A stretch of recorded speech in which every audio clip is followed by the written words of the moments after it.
आंध्र प्रदेश के एक छोटे से गांव में एक मंदिर है जिसके अंदर 70 पिलर्स खड़े हैं। 69 पिलर्स जमीन को टच करते हैं, नॉर्मल जैसा हर मंदिर में होता है, लेकिन एक पिलर जमीन को टच ही नहीं करता।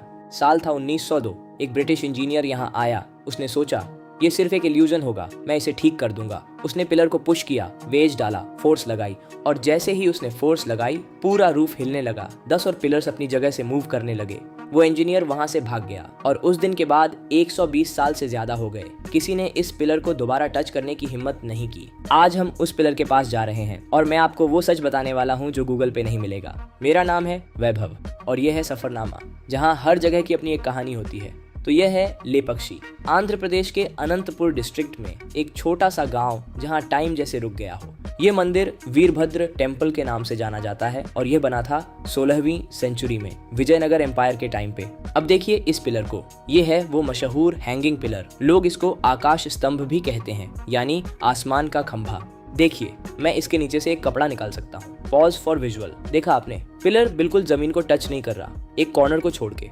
ये कोई कैमरा ट्रिक नहीं है, ये एक 500 साल पुराना ग्रेनाइट पिलर है जिसका वेट टन में है और वो हवा में फ्लोटिंग जैसा लगता है। अब सवाल ये है, यह काम करता कैसे है? लेकिन उस तक पहुंचने से पहले चलिए समझते हैं यह मंदिर बना क्यों था और लेपक्षी इतना स्पेशल क्यों है। स्टोरी शुरू होती है 16वीं सेंचुरी में, विजयनगर एम्पायर के दौरान, जो उस वक्त साउथ इंडिया का सबसे पावरफुल एम्पायर था। 2 भाई थे, विरूपाना और वीरना। वो किंग अच्युता देवा राया के गवर्नर्स थे, इस एरिया के ट्रेजरी ऑफिसर्स। लेजेंड कहती है कि इन्होंने यह मंदिर भगवान शिव को समर्पित किया, उनके वीरभद्र रूप में, जो शिव का वो अवतार है जो युद्ध और न्याय का प्रतीक है। और यहाँ एक दुख भरी कहानी भी जुड़ी है। कहा जाता है कि विरूपाना पे इल्जाम लगा कि उसने बिना राजा की अनुमति के ट्रेजरी का पैसा इस मंदिर के निर्माण में लगा दिया। जब राजा को पता चला तो गुस्सा इतना था कि विरूपाना ने खुद अपनी आंखें निकाल ली, अपनी वफादारी साबित करने के लिए। आज भी मंदिर की दीवार पे 2 लाल दाग मौजूद हैं जो इस कहानी की याद दिलाते हैं। और यह गांव का नाम लेपक्षी भी एक और कहानी से जुड़ा है। रामायण में जब रावण सीता माता को ले जा रहा था तो जटायु, एक पक्षी, ने उन्हें बचाने की कोशिश की। रावण ने जटायु के पंख काट दिए और वो यहीं गिर गया। कहा जाता है कि जब भगवान राम यहाँ पहुंचे उन्होंने कहा ले पक्षी, यानी उठो पक्षी। इसी से नाम पड़ा लेपक्षी। तो ये सिर्फ एक मंदिर नहीं है, ये मिथोलॉजी, हिस्ट्री और आर्किटेक्चर का एक संगम है। और इंटरेस्टिंग बात यह है कि इस मंदिर को बनाने में सिर्फ एक जनरेशन का काम नहीं लगा। आर्किटेक्ट्स और क्राफ्ट्समैन ने सालों तक काम किया, पत्थर तराश कर। उस जमाने में ना क्रेन थी, ना मॉडर्न टूल्स, सिर्फ हाथ, चिजल और एक विजन। ये खुद में सोच कर देखिए, बिना किसी ब्लूप्रिंट सॉफ्टवेयर के, बिना किसी कैलकुलेटर के, इन्होंने ऐसी चीज बना दी जो आज भी इंजीनियर्स को कंफ्यूज करती है। क्विक बात करते हैं चैनल की। अगर आपको ऐसी हिडन इंडियन हिस्ट्री की स्टोरीज पसंद आ रही हैं तो चैनल को सब्सक्राइब कर लीजिए, क्योंकि आगे और भी चीज़ें हैं जो आपको चौंका देंगी। पर रुको, क्योंकि अब तक जो मैंने बताया वो सिर्फ बैकग्राउंड है। असली सवाल ये नहीं है कि यह पिलर हंग कैसे करता है।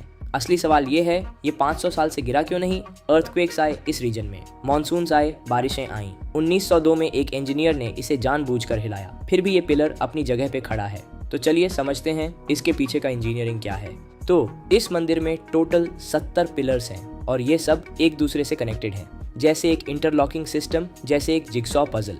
विजयनगरा के बिल्डर्स ने एक ऐसा डिजाइन बनाया था जहां रूफ का पूरा वेट सिर्फ एक पिलर पे नहीं बल्कि सारे 70 पिलर्स के बीच डिस्ट्रीब्यूट होता है। मतलब अगर आप एक पिलर को थोड़ा सा भी हिलाते हैं तो पूरा वेट डिस्ट्रीब्यूशन सिस्टम डिस्टर्ब हो जाता है, जैसा 1902 में हुआ था। अब इस हैंगिंग पिलर की बात करें। आर्किटेक्चरल एक्सपर्ट्स और ASI, archaeological survey of India, का मानना है कि यह गलती से नहीं बना, ये क्राफ्ट्समैन ने जानबूझकर बनाया, अपनी स्किल दिखाने के लिए। एक तरह का स्टेटमेंट। देखो, हम इतना प्रिसाइज काम कर सकते हैं कि एक पिलर जमीन को छू भी ना पाए, फिर भी पूरा स्ट्रक्चर खड़ा रहे।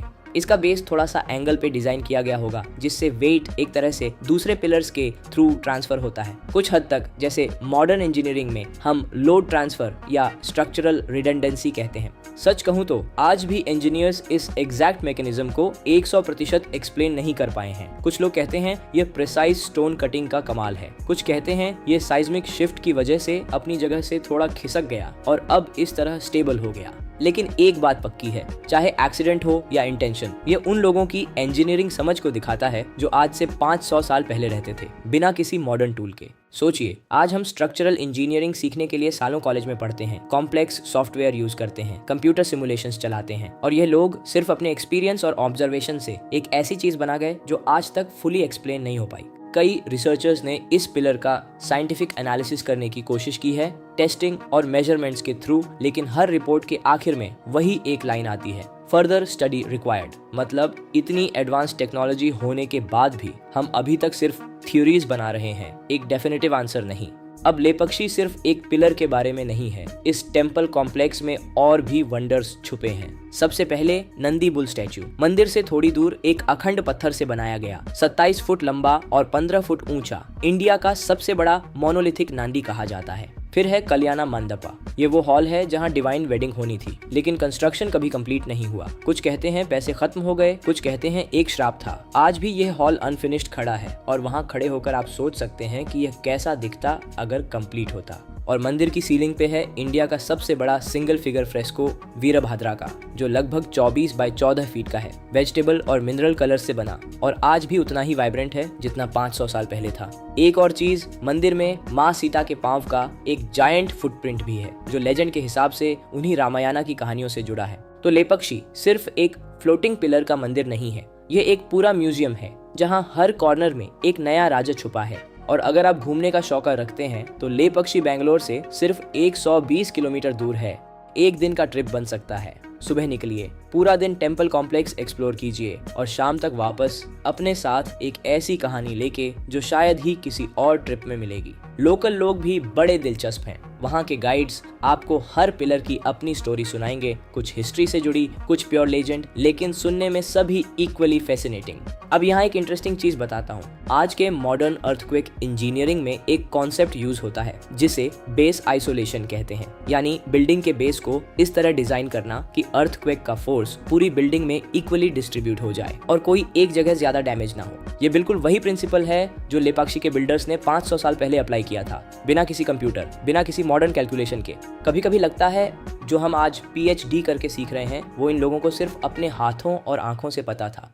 यही चीज है जो मुझे हिस्ट्री और ट्रैवल दोनों पसंद करवाती है, क्योंकि हर पुरानी जगह एक छुपी हुई साइंस सिखाती है। तो यह थी लेपक्षी की कहानी, एक पिलर जो ग्रेविटी को चुनौती देता है, एक एम्पायर जिसका इतिहास खून और भक्ति दोनों से जुड़ा है, और एक इंजीनियरिंग जो आज भी साइंटिस्ट्स को सोचने पे मजबूर करती है। अगर आपको यह वीडियो पसंद आई तो प्लीज इसको लाइक कीजिए और चैनल को सब्सक्राइब जरूर कर लीजिए, क्योंकि सफरनामा पे हम हर हफ्ते ऐसी ही हिडन इंडियन हिस्ट्री और ट्रैवल स्टोरीज लाते हैं। और कमेंट में जरूर बताएं आप ऐसी और कौन सी जगह जानते हैं जहां साइंस भी फेल हो जाती है। मुझे आपके जवाब पढ़ना अच्छा लगेगा। अगला वीडियो हम लेकर आ रहे हैं कोणार्क के सन टेम्पल का, जहां लेजेंड कहती है एक पिलर मैग्नेट की तरह फ्लोट करता है। तो वीडियो को देखते रहिए और चैनल को बेल आइकन के साथ सब्सक्राइब कर लीजिए ताकि कोई भी अपडेट मिस ना हो।